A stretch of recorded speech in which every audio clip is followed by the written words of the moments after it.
미투 운동이 들불처럼 번지면서 문화계의 어두운 민낯이 속속 드러나고 있습니다. 연극 연출가 이윤택 씨와 배우 조민기 씨의 해명 이후 추가 폭로가 나오고 있는데요. 오늘 이 내용과 함께 어금니 아빠 이영학의 사형 선고까지 짚어보겠습니다. 노영희 변호사 나오셨습니다. 안녕하세요. 네, 안녕하십니까. 네, 해명을 한다고 했는데 하루도 빠짐없이 추가 폭로가 나오고 있습니다. 주제와 보시죠. 제 더러운 욕망을 억제하지 못해서 숨겨질 수도 있습니다. 사죄드립니다. 네.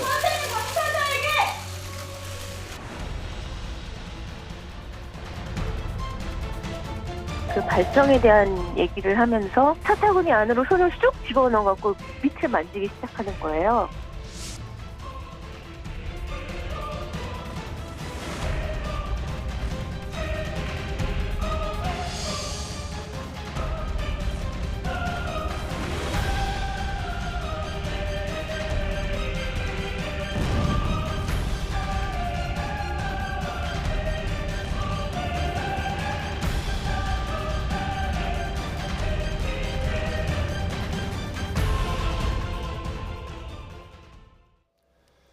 네, 사과 기자회견 전에 이런 것까지 연출을 했네요. 더 불쌍해 보이려고 리허설까지 했다는 거예요.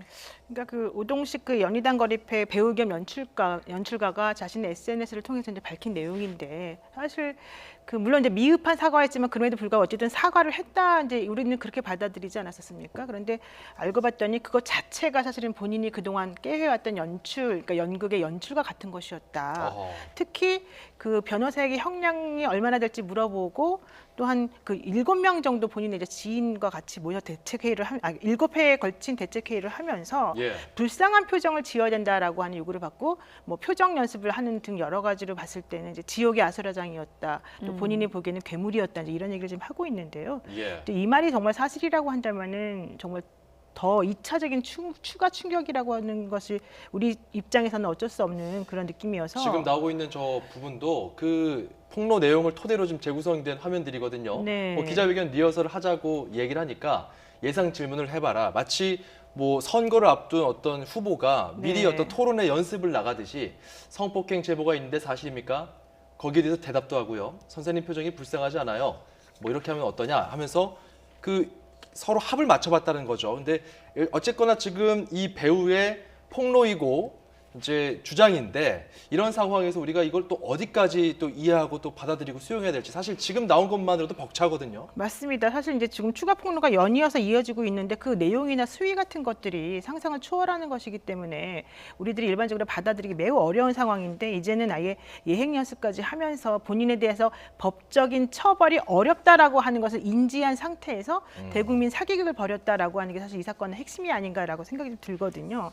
그리고 특히 이제 이윤택 씨가 뭐 극단 그 연희당 거립회는 이제 그만두겠다라고 얘기를 했지만 사실 알고 봤더니 그것도 본인이 뒤에서 배후 조정을 하고 당분간 사람들의 이제 눈에서 조금 사라지는 정도로만 눈 가리고 아웅하는 식으로 운영하려고 했었던 그런 잠잠해지면은 다시 오자. 다시 나오죠. 그러니까 정황이 드러났기 때문에 사실 이런 식이라고 한다면 이분은 정말 진정성 있는 사과 이 사과라고 하는 건 있을 수 없는 일이고 더군다나 본인이 성추행이나 성폭행 사실을 이 예행 연습을 하는 과정 중에서 또 인정을 했다라고 얘기를 하고 있거든요. 그렇기 때문에 이분이 사실 정말 어떠한 마음을 가지고 지금 현재 이 사건을 바라보고 있는 것인지 정말 궁금하지 않을 수 없습니다. 네, 기자회견하는 모습을 봤을 때 좀 여론이 뭔가 연극을 하는 것 같다 이런 여론도 있었잖아요. 다 이유가 또 있었던 것 같습니다. 그렇습니다. 추가 폭로가 연일 이어지고 분노한 피해자들은 법적 대응도 준비하고 있다고 해요. 네, 그렇습니다. 공동으로 법적 대응을 해보겠다라고 지금 얘기를 하고 있는데요. 사실 이제 지금까지 알려진 피해자들은 2001년부터 2010년 사이에 벌어진 사건에 대해서 얘기를 하고 있었기 때문에 그 당시에는 신고죄의 그 기간, 그러니까 6개월 안에 고소를 해야 된다라고 하는 그런 기간 규정이 있었기 때문에 사실은 이제 공소시효와 문제와 상관없이 고소 기간이 도과해서 그 형사적인 처벌을 못 받는 게 아닌가 이런 얘기를 지금 계속 하고 있었거든요. 그래서 이제 2013년 6월 19일 이후에 발생한 사건에 대해서는 가능하지만 그 전의 사건은 좀 문제다라는 얘기가 있었었는데 제가 생각해 보니까 이게 그 만약에 강간은 사실은 친고죄이지만 강간치상이라고 하는 죄는 또 친고죄가 아니에요. 그러니까 강간을 통해서 상해를 입게 되는 경우에는 그 친고죄가 아니기 때문에 고소기간이 상관이 없이 공소시효만 적용이 되는 거예요. 게다가 강간치상은 형법 301조에 적용이 되어 그 규정이 되어 있는데 이거는 그 무기징역 혹은 5년 이상의 유기징역이거든요. 그렇다면 이 사건의 공소시효는 15년인 거예요. 네. 근데 제가 이제 그 사람들한테 물어보니까 이 분으로부터 이러한 성폭행 피해를 당한 여성들이 혹은 남성들 포함해서 이 사건으로 인해서 정신적인 그런 고통을 호소한 경우가 많았다. 특히 예. 정신과 치료를 받고 공황 장애를 일으키거나 우울증을 일으킨 사람들이 많았다. 이런 얘기 하고 있거든요. 그렇다면 우리가 형법상으로는 정신과적 치료를 받는 것도 역시 상해로 보거든요. 예. 그래서 이게 강간치상으로 한번 형사적인 처벌을 받을 수 있지 않을까라고 생각이 좀 들었고요. 예. 그렇게 된다면 2014년 6월 19일 이전에 벌어진 여러 가지 범죄에 대해서도 15년의 공소시효가 적용이 되기 때문에 제가 봤을 때 형사처벌이 가능하지 않을까 이렇게 생각이 듭니다. 뭐 최근까지도 뭐 수년 전까지도 나도 당했다 이런 어떤 폭로들이 계속 나오고 있거든요. 저희가 좀 준비한 화면 중에 연극 배우 김수경 씨의 또 증언이 나왔습니다. 한 인터뷰에서 나도 당했다 하면서 옷 속에 손을 넣고 저런 짓을 했고 그리고 기모노 옷을 입고서 연습을 할 때는 또 이런 식으로 자칫 옷이 벗겨질 뻔했다 하면서 이런 이야기를 증언을 했는데요. 이게 특이한 것이 이승비 씨 앞서 라디오 인터뷰 등을 네네. 통해서 이제 폭로한 이승비 씨나 지금 김수경 씨도 그렇고 발성법을 알려준다면서 이렇게 추행을 했다는 거예요. 그 발성법 연극계에서는 참 중요한 부분인데 발성법을 알려준다면서 이런 수법들이 공통적으로 나오는 것 향후에 이게 법적 문제로 갔을 때는 어떻게 작용할 수 있습니까? 그러니까 이제 그 피해자의 주장은 그 강제로 본인을 추행했다라고 한 얘기고 이제 여기서 그 가해자로 알려진 이윤택 씨 같은 경우는 그런 거는 이제 뭐 어떤 건 있었지만 어떤 건 없었다 이렇게 주장을 하고 있지 않습니까? 네. 그렇다면 그 서로 간에 상반된 말을 하고 있을 때는 누구의 말이 좀 더 일관적이고 정확하고 구체적이냐를 가지고서 말을 따져요. 네. 근데 지금 그 피해를 입었다라고 하는 당사자들의 주장이 사실 거의 다 똑같은 패턴으로 지금 피해 본 사실을 얘기를 하고 있고 거의 맥락이 예. 같죠. 예, 맥락이 같죠. 게다가 상당히 구체적으로 지금 여러 가지 것들이 나오고 있기 때문에 제가 봤을 때는 이제 가해자의 주장보다는 피해자들의 주장을 받아들일 가능성이 훨씬 더 크고요.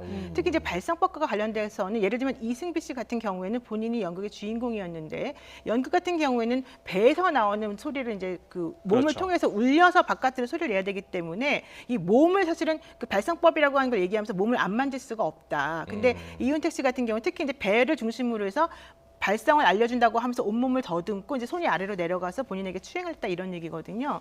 그렇다라고 한다면은 실질적으로 그러한 발성법을 알려준다는 그 행위 자체로부터 개연성 있는 그런 추행이 가능하기 때문에 예. 제가 봤을 때는 충분히 그 피해자들의 피해 사실을 인정할 수 있지 않을까 좀 생각이 듭니다. 네. 네, 또 그런가 하면 조민기 씨도 이윤택 씨와 비슷한 수순을 밟고 있어요. 어제는 아니라고 해명을 그렇죠. 했는데 네. 또 오늘 그 해명을 보고 추가 폭로들이 계속해서 나오고 있잖아요.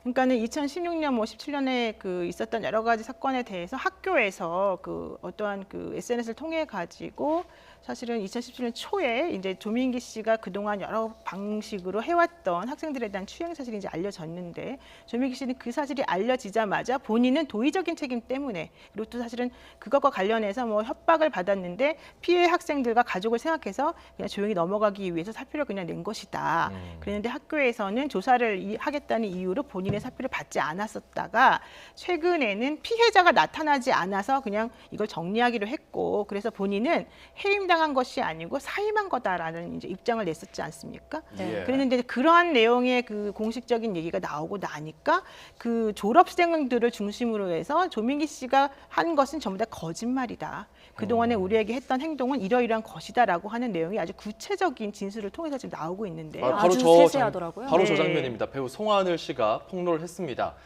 수업하러 오는 날이면은 오피스텔로 여학생들을 불렀고 저런 행위를 했다는 겁니다. 술에 취한 상태였다고도 하고요. 자, 그리고 다음 또 내용을 보면요. 노래방에서도 마찬가지였고 심지어 이제 정치권에서 한동안 문제가 됐었던 발언, 돼지 발정제 이야기까지 언급하면서 성적인 농담을 아무렇지 않게 했다. 학생들이 이런 이야기를 들었다는 것이고요. 그는 절대적인 권력이었고 캠퍼스의 왕이었다. 네. 아무래도 너무 알려진 배우다 보니까 이제 연극 영화계에 진출을 하려는 배우 지망생들에게 있어서는 그들의 말 한마디 한마디가 그 평판에도 영향을 주잖아요. 그렇죠. 그러다 보니까 지금 이런 것들을 당시에는 말을 못했다 이렇게 이해해야 되는 거죠. 그렇죠. 송하나 씨 같은 경우에도 왜 이제서야 그런 얘기를 하느냐라고 한 얘기를 하고 나니까 사실 그런 말을 할 수 있는 상황이 아니었고 그는 절대 권력을 가진 사람이었는데 내가 지금 현재 대학로에 있는 그 소극장에서 연극을 지금 처음 시작하려고 하는 신입 배우로서 과연 그게 네. 가능했겠냐 이런 얘기를 하고 있고요. 예. 또 그런 것들에 대해서 학교 다닐 때 이의를 제기하게 되면 F학점을 주겠다라고 협박을 하고 다른 선생님들을 통해서도 같은 식으로 점수를 주지 말라는 그런 압력을 행사했다 이런 얘기가 있거든요. 어허. 그러니까 그렇기 때문에 현실적으로 봤을 때는 아마 이 조민기 씨가 행동했던 여러 가지 것들이 학생들 입장에서 봤을 때는 저항할 수 없는 권력으로 받아들여졌을 가능성이 크고요. 예. 특히 조민기 씨가 청주대학교를 나왔거든요. 그러니까 예. 모교 출신의 그 국민적으로 알려져 있는 큰 배우이기 때문에 학교에서도 아마 그의 행동을 저지하거나 제압하지 못했던 것으로 지금 보입니다. 게다가 예. 더 안타까웠던 것은 그 당시에 조민기 씨가 특히 자주 불렀던 여학생이나 그런 학생들에 대해서는 오히려 친구들이나 사람들이 꽃뱀이다 이런 네. 식으로까지 그 사람들에 대해서 이제 여러 가지 안 좋은 소문을 냈고 그랬기 때문에 사실은 많이 힘들었다 이런 얘기를 하고 있어서 그렇군요. 조민기 씨가 아무리 본인이 아니라고 한다 하더라도 사실 그게 받아들여질 수 있을까 이게 문제고요. 예전에 또 하나는- 서지현 검사도 그런 얘기를 했었잖아요. 심지어 검사도 꽃뱀 그렇죠. 취급을 받았었다고. 이것도 그렇죠. 참 문제인 것 같아요. 맞습니다. 그러니까 이게 바로 이제 2차 피해다라고 우리가 보통 얘기될 수 있는 것들인데 예. 어떠한 식으로든지 간에 피해에 대해서 진술을 하게 되면 네가 행실을 잘못했기 때문에 그런 거 아니냐 또 내지는 다른 목적이 있어서 네가 접근했다가 이제 이 위기를 극복하기 위해서 그런 식의 행동하는 게 아니냐라는 잘못된 시각이 사실은 있습니다. 그래서 그런 것들 때문에 사실은 사람들이 두려워서 오히려 그 본인이 피해받은 사실 자체를 그 얘기하지 못하는데요. 예컨대 이윤택 씨 같은 경우에도 단지 그대가 여자라는 이름만 뭐 이유만으로라고 예. 하는 그 영화를 각본을 썼지 않습니까? 네. 그게 바로 1990년대에 만들어진 영화인데 그 영화에도 똑같은 방식으로 여성이 2차 어허. 피해를 입습니다. 그러니까 그런 것들을 다 알면서도 그런 행위들이 여전히 이루어지고 있었다는 게 문제인 거죠. 자, 네. 지금 이런 가운데 충북 경찰청은 조사를 시작했습니다. 현재 화면을 좀 보여드리면요, 사실 무근이라고 해명했던 조민기 씨 측에서는 입장이 달라졌고, 일단 경찰 내사가 진행이 되는 와중에 지속적으로 이어지는 성추행 관련 증언에 대해서 심각성을 인지하고 있다고 밝혔습니다. 그리고 조민기 씨 측이 경찰 조사에 성실히 임할 예정이라고 이제 입장이 바뀌었거든요. 그렇죠. 예. 향후 경찰 조사에서 경찰은 좀 어떤 점에 대해서 중점적으로 파악하고 그리고 어떤 점은 또 신중해야 될까요? 그렇죠.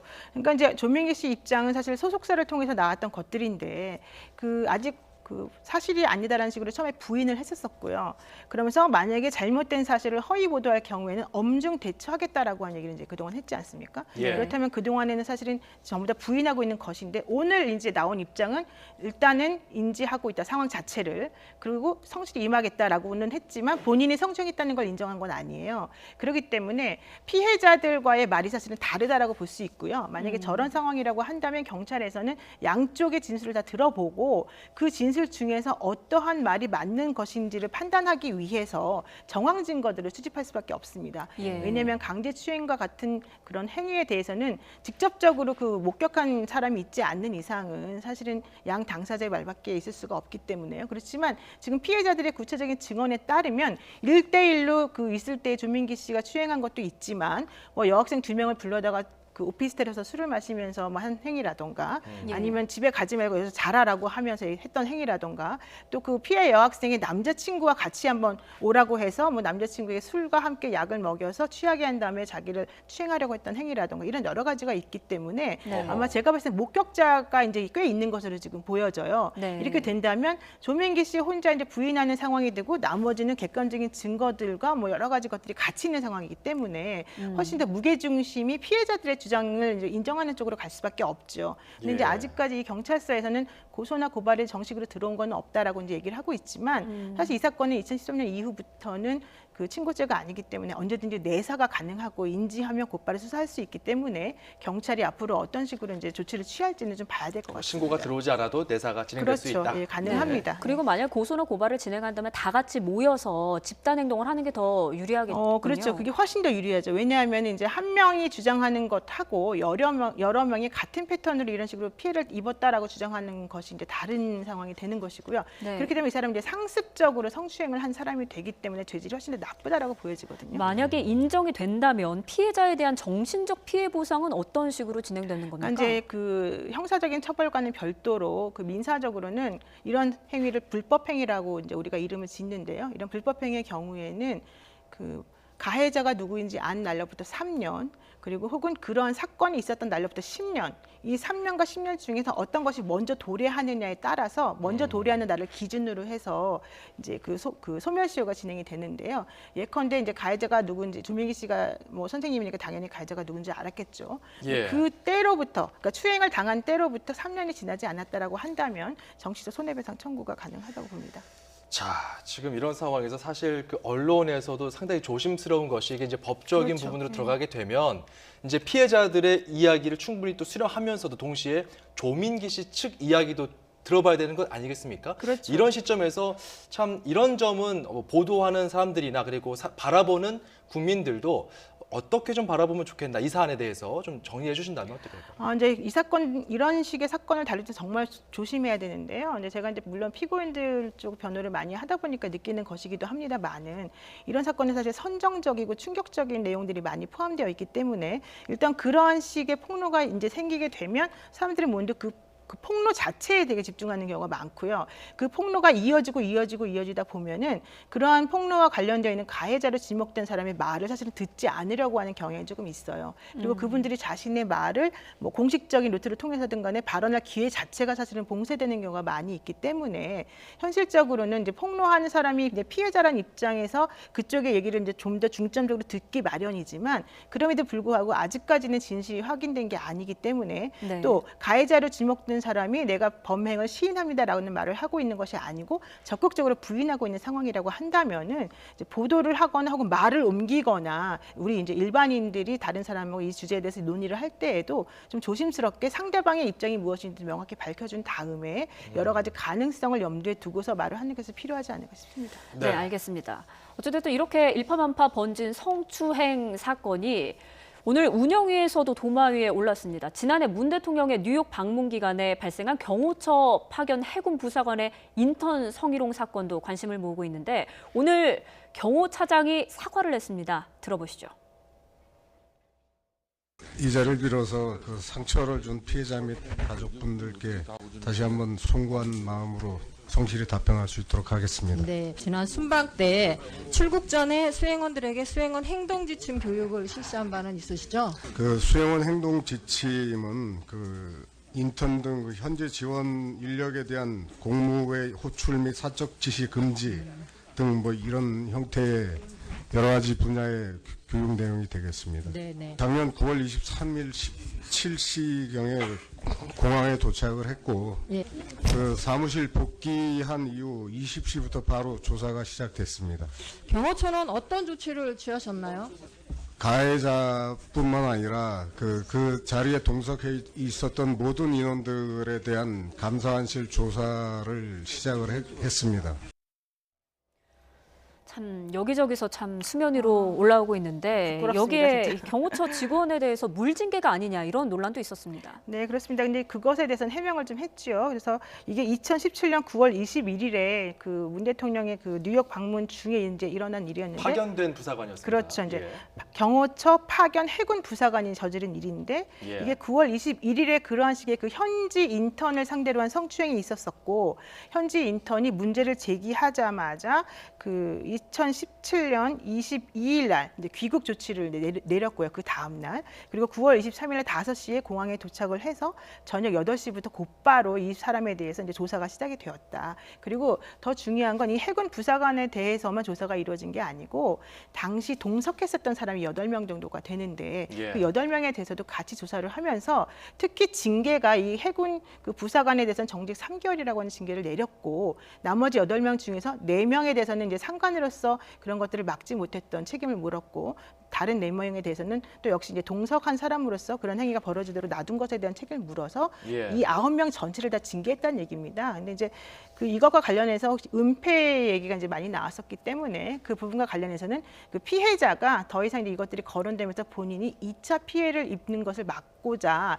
바깥에 알리지 말아달라고 했기 때문에 이제 그 바깥으로 드러나지는 못했었다 이런 얘기를 하고 있는데요. 예. 근데 정직 3개월이다라고 하는 그 사실 이제 징계는 그 실질적으로 이게 어느 정도 수준이냐라고 이제 우리가 봤을 때 그 성추행의 그 정도나 이런 것들을 좀 비추어서 조금 징계를 내리는 경우가 많아요. 그래서 예. 정직 3개월이면 제가 봤을 때는 뭐 물징계다라고 하기는 좀 곤란한 부분이고 특히 예. 나머지 8명에 대한 징계가 같이 이루어졌기 때문에 어느 정도는 그냥 적당한 조치가 아니었을까 생각이 합니다. 참 네. 사회 곳곳에서 이런 뿌리 깊은 썩은 부분들이 과연 어떻게 좀 불태워질지 이번 미투 그렇습니다. 운동 좀 지켜보도록 하고요. 또 연극계에서 뭐 우리가 메소드 연기 하잖아요. 그 주창한 이론가는 그 메소드 연기의 가장 핵심이 진실이라고 했거든요. 과연 이번 사태를 통해서 문화예술계에 어떤 진실들이 좀 떠오르게 될지 좀 지켜보도록 하겠습니다. 다음 주제 넘어가도록 하죠. 오늘 법적인 부분을 좀 중점적으로 다뤄야 할 것 같습니다. 피해자 아버지가 사형을 내려달라고 했는데요. 재판부는 이렇게 답했습니다. 주제해 보시죠. 전 국민을 분노케 한 어금니 아빠 이영학 1심 결심 공판에서 검찰이 사형을 구형했습니다.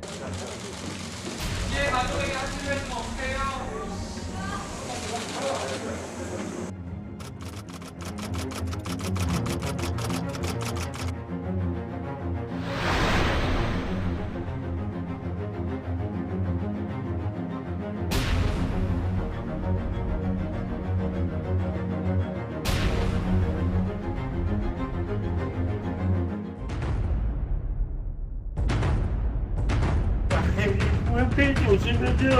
아니 홈페이지 오시면요.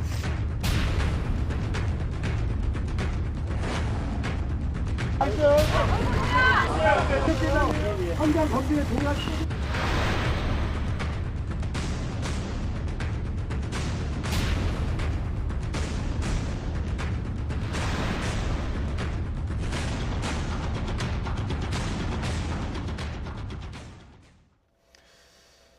네, 피고 이영학 사형 이렇게 구형이 결국 됐네요. 근데 사실 사형이라고 하는 것은 아까 이제 처음에 서두에 말씀하신 것처럼 20년 동안 집행이 되지 않을 만큼 그러니까 우리 법조계는 살아는 있지만 현실적으로는 진행되지 않고 있는 그러한 형벌인데요.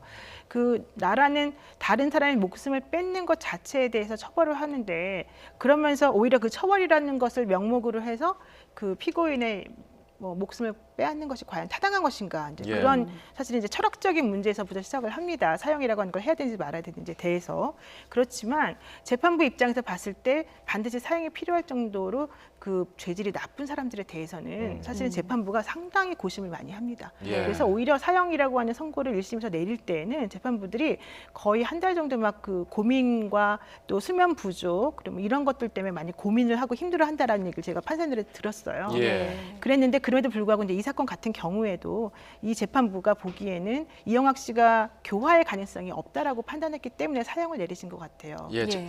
제가 조금 전 구형이라고 했는데 선고로 정정하겠습니다. 그렇습니다. 예. 자, 자, 이 이영학은 심신미약이라고 끊임없이 주장했는데 그런데 결국 그러니까 재판부는 여기에 대해서 전혀 받아들이지 않은 거죠? 그렇죠. 만약에 심신미약이라고 하는 것이 받아들여진다면 원래 최고형이 사형이기 때문에 그보다 감형된 것이 나와야 되는데요.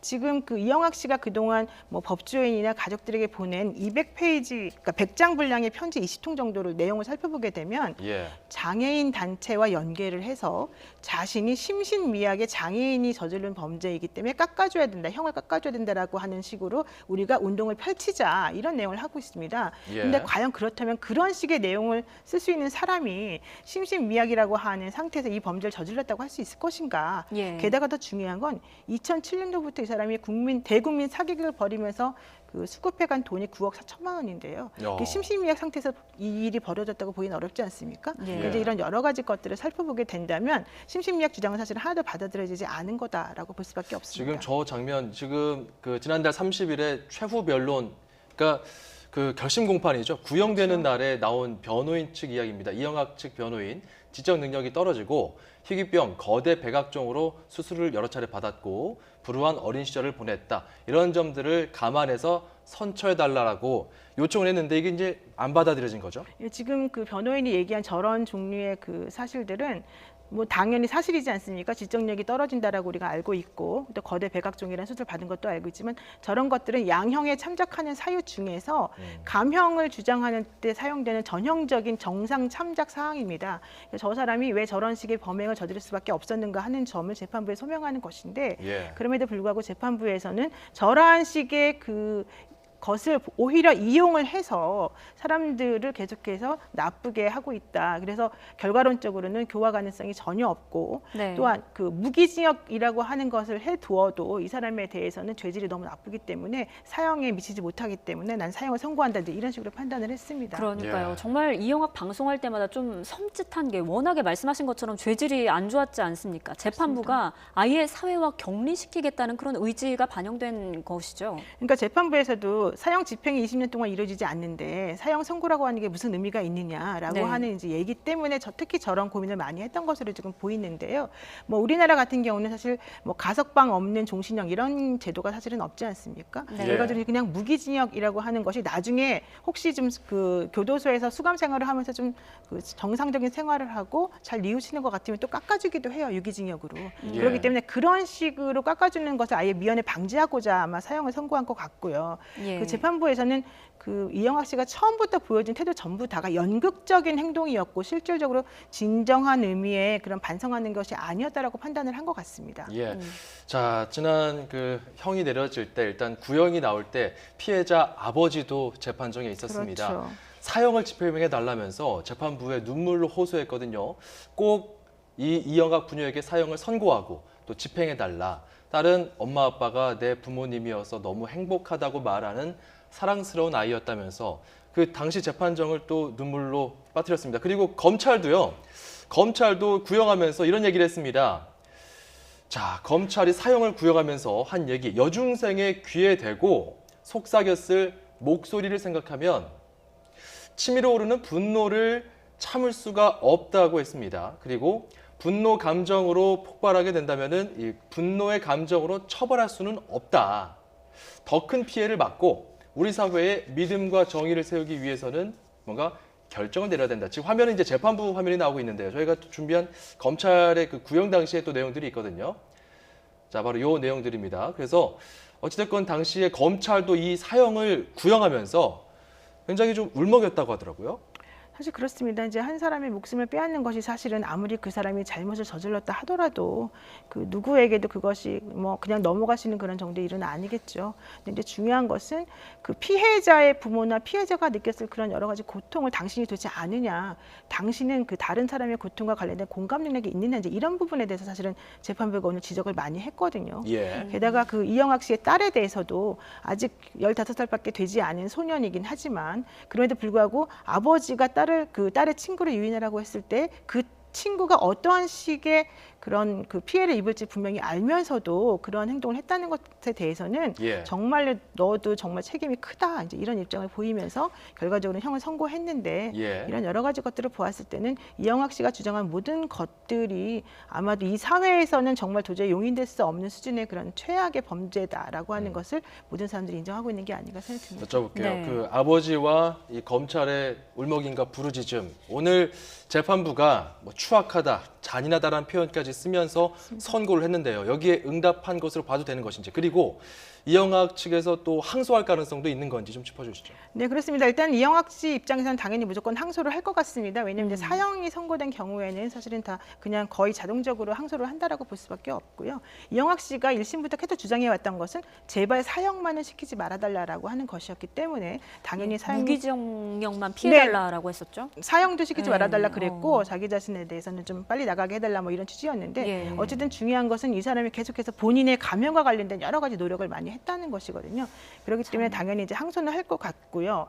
이제 항소를 한다고 하면 보통 1심에서 사형이 선고된 사건의 경우에는 2심에서 사실은 무기징역으로 감형되는 경우가 사실은 상당히 많습니다. 그렇습니까? 일반적으로. 예, 그런데 이번 사건 같은 경우는 2심 재판부가 어떤 판단을 내릴지는 잘 모르겠어요. 네. 그래서 사실은 이제 아직까지 조심스럽지만 이 오늘 선고가 난 다음에 이제 사람들의 반응이나 법조계 반응을 살펴보더라도 사형이라고 하는 것은 정당한 그런 판결이 아니었나라는 입장이 더 훨씬 많은 것으로 보아서는 국민 대다수가 아마도 이 사람이 저지른 범죄에 대해서 상당히 끔찍하게 생각하고 있는 것이 아닌가 싶습니다. 예. 네, 그런데 사형을 선고했다고는 하지만 우리나라에서 이게 실제로 집행되는 경우는 거의 없잖아요. 20년 그 이전에 있었던 것 같은데 사형제도의 존폐에 대해서도 많은 이야기가 나오고 있어요. 그러니까 1997년도에 사형 집행이 한번 이루어지고 난 이후에 지금 21년째인데 사실은 한 번도 사형 집행이 이루어지지 않아서 네. 왜 집행도 하지 않는 사형을 선고하느냐라고 하는 얘기가 이제 있습니다만은 그럼에도 불구하고 저는 기본적으로 사형이라고 하는 그런 형벌이 가지고 있는 그런 상징성 이런 것들 좀 의미가 있다라고 보고요. 어떤 네. 상징이 있을까요? 그러니까 기본적으로 당신이 다른 사람의 목숨을 빼앗은 것 혹은 당신이 저지른 죄는 다른 사람의 목숨을 빼앗은 것 혹은 당신의 목숨을 사실은 앗아가도 상관이 없을 정도로 아주 중한 그런 나쁜 행동이었다라고 하는 것을 상징적으로 알려주는 그런 의미가 있는 것이고요. 실제 그러한 사형을 선고해서 집행을 하느냐 안 하느냐는 별개의 문제다라고 좀 생각이 듭니다. 그래서 아직까지 사형이라고 하는 그 형벌이 우리나라 그 형법상 그 폐지되지 않았기 때문에 저는 기본적으로는 이 사형 선고하는 것 자체에 대해서는 어느 정도 타당한 면이 있다라고 보는데 그럼에도 불구하고 이제 사형이라고 하는 것이 가지고 있는 이제 인권적인 측면에서 봤을 때 네. 그 사형은 사실은 위화력이 없다라고 보는 부분들이 많이 있어요. 즉 사형을 예. 많이 하면 뭐 그런 종류의 범죄를 저지르지 않느냐, 그건 아무도 알지 못하는 거 아니냐 이런 얘기를 하시는 분들도 많이 계시고요. 예. 또 과연 그 아까 제가 초대에 말씀드린 것처럼 국가가 살인하지 말라고 하면서 국가가 피고인에게 사형을 선고하는 건 기본적으로는 또 당신도 결국 살인한 것과 마찬가지 아니냐 이제 이런 논리를 펴는 분들도 계시기 때문에 예. 살인과 관련된 부분은 사실은 상당히 조심스럽게 접근해야 되는 게 아닌가 싶습니다. 짧게 또 정리를 하자면 이영학의 딸이 있지 않습니까? 네네. 딸은 장기 6년, 단기 4년의 형이 선고가 됐는데 네. 이건 어떤 의미로 봐야 될지요? 이 딸에게 이제 가해진 얘기는 사실은 그 친구인 미성년자를 유인하고 그다음에 사체를 유기하는 데 있어서 아버지의 범죄를 도와주었다라고 하는 방조 혐의가 이제 적용이 된 거고요. 이 아이는 그 아직까지는 그 형법상 그 소년에 속하기 때문에 그 사실은 소년에 대해서는 그 살인과 같은 죄를 저지르지 않는 이상은 장기와 단기로 나누어서 부정기형을 선고하도록 되어 있습니다. 예. 그래서 지금 현재 이 재판부에서는 단기 4년, 장기 6년이라고 하는 형을 선고했는데 부정기형이 뭡니까? 그러니까 형기가 정해지지 않은 부정기형인데요. 예. 그러니까 단기 4년, 장기 6년이라고 하는 것은 단기 4년을 이제 무사히 그 형기를 마치고 나면 6년, 그러니까 앞으로 2년이 더 남지 않습니까? 그 네. 2년 안에 범위 내에서 이제 이 아이가 교화가 잘 되었고 밖에 나갈 생활이 된다고 생각하면 내보내줄 수 있는 그런 여지를 말하는 거예요. 그러니까 네. 최소 4년 정도를 복역하고 나면 나머지 2년 정도 안에서는 그 아이의 상태를 보아서 사실은 내보내줄 수 있는 그런 것인데 이제 이 이영학 씨의 딸이 사실 어떤 심리를 가지고 그런 범행을 저질렀는지에 대해서는 좀 더 면밀한 그런 게 필요한 것 같고요. 예. 또 아무래도 이제 교도소 생활을 하면서 구치소 생활을 하면서 교도관들이 그 아이를 바라보면서 또 느끼게 되는 그런 여러 가지 평가 요소가 있거든요. 그런 것들에 따라서 좀 달라질 것 같습니다. 네, 알겠습니다. 오늘 이야기는 여기까지 듣겠습니다. 지금까지 노영희 변호사와 함께했습니다. 오늘 말씀 네, 고맙습니다. 고맙습니다.